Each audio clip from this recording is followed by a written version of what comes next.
Welcome to episode 14 of Beyond the Plate, this really special food show which involves Chef Amrita Raichand and me, Hrishi K.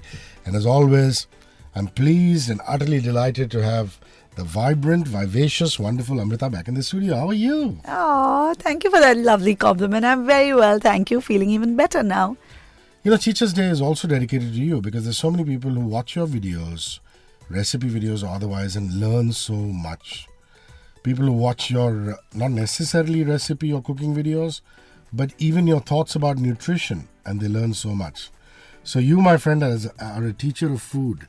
5th of September, I dedicate Teacher's Day to not just you, but all our wonderful teachers.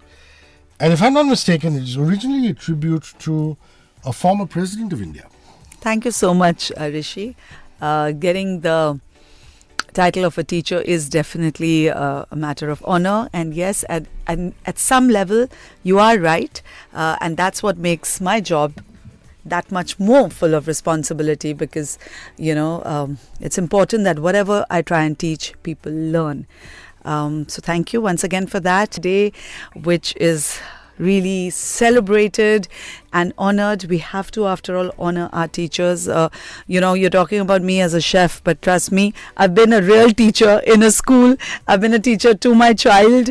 Till the 8th standard, I was teaching him math, bio, English. So I have first-hand experience in understanding what the job of a teacher is. It involves so much patience, so much of your own learning, so much research, which is why I think it is such a important thing to honor, to respect, to give a tribute to all our teachers out there who really go out of their way, put their own lives on hold and teach our children, our new generation, and make them, capable of dealing with the world out there. And it really is a tribute to Dr. Sarvapalli Radhakrishnan. Dr. Radhakrishnan was born on the 5th of September 1888. So September the 5th, Dr. Radhakrishnan's birthday. He wasn't born of great means. He was a lower middle class income family. But the beauty is Dr. Sarvapalli Radhakrishnan completed his entire education through scholarships.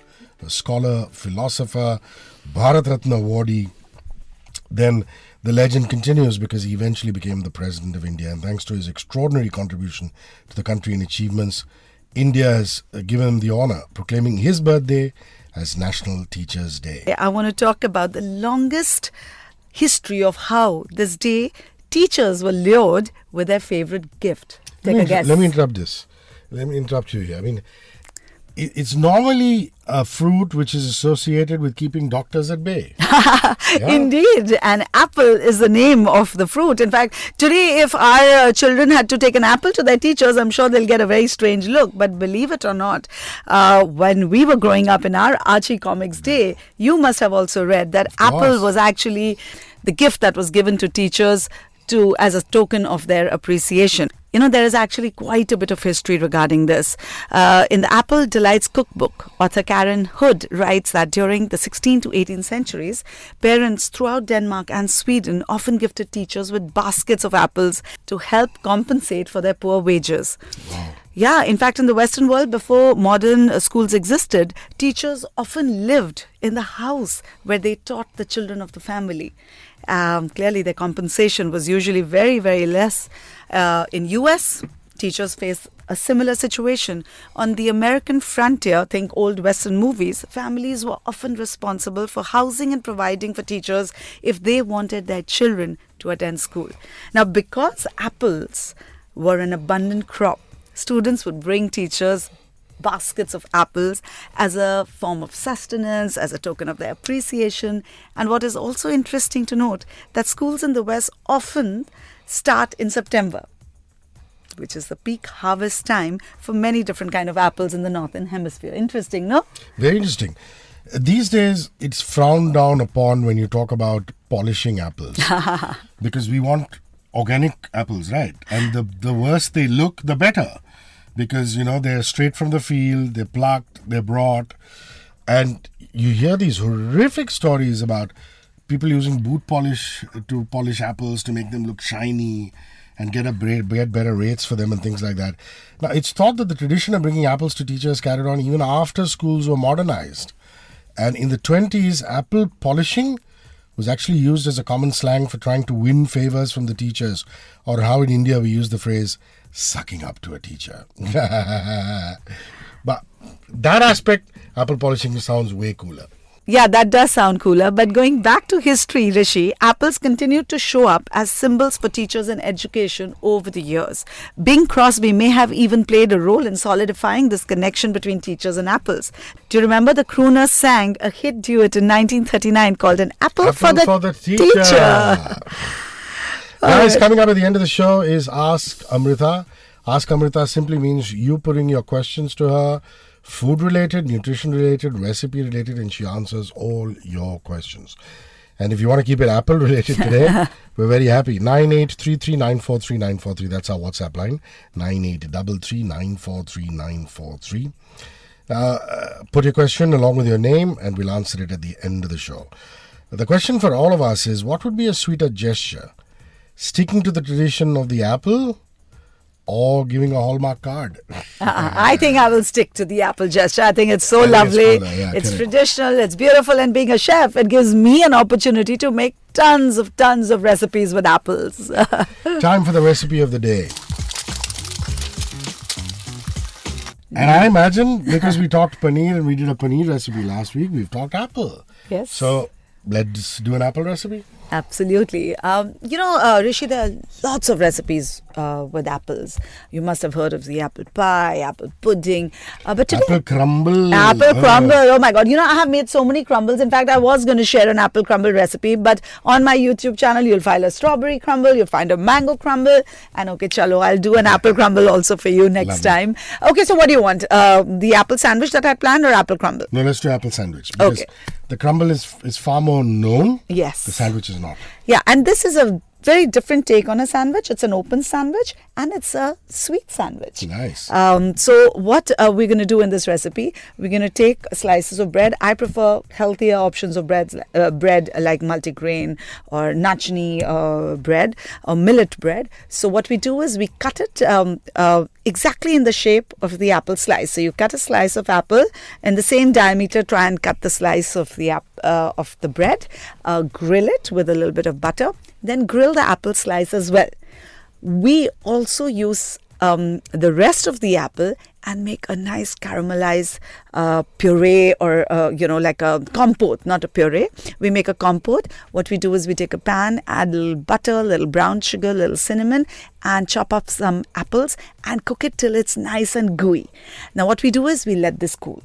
Then we mix it with some whipping cream. We whip some fresh cream, make it really light, and then we just stir in this prepared apple compote.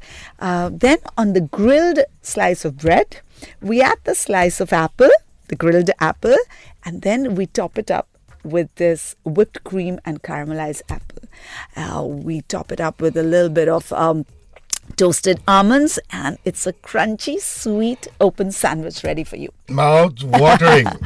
The wrong thing to think of when you have a show to finish. That's Amrita's recipe of the day. And now finally, the Ask Amrita section. 9833943943 is our WhatsApp line. And if you find the inspiration to ask, do so even now. We'll take it up in the next episode. 9833943943. Please pop the question along with your name. Today's question is from Alicia. Hi. How do I support my 7-year-old child's gut health? What are the variety of diverse food choices I give him? Please go back to our YouTube channel, Radio 1 International, and see the last episode. Or the episode before last. The last episode was, of course, about paneer. The episode before last, we did a full, 15 to 70 minutes on gut health. Some amazing stuff that Amrita has talked about. But having said that, Alicia, here's the answer to your particular question. 7-year-old child's gut health. What can she do? Alicia, the answer is in your question itself. You've spoken about the variety of diverse food choices. When you go shopping for your fruits and vegetables, just pick up all different colors of the same and try and use them up in the entire day. You have, for a child, at least you have 5 meals to play with. And trust me, if you try and include different colors, different types of vegetables and fruits, you're automatically giving the gut that requirement that the flora of the gut needs in terms of the variety of nutrition and fiber. Second thing, like Rishi has already told you, we have an entire episode that we've done on gut health. Please watch it on Radio 1's YouTube channel. You will get all the information. And for that recipe, do check out my YouTube channel, Amrita Raichand Chef and Beyond. You will find tons of recipes that are very, very good for your child. We have playdate recipes. I have Thoda or Magic, which is again a playlist only dedicated to children. I'm sure you can pick some interesting recipes from that playlist as well and use it for your 7-year-old. Next week is a landmark episode, 8:15 a.m. on the radio, 94.3 Radio 1. And one day later, on Tuesday, on the Radio 1 International YouTube channel, comes episode 15. 15 weeks on the airwaves, Amrita. Woo! That's special. Beyond the Plate will be back. Thank you for your time. Bye-bye. Thank you for having me, Rishi. It's always wonderful to be here. 94.3 Radio 1.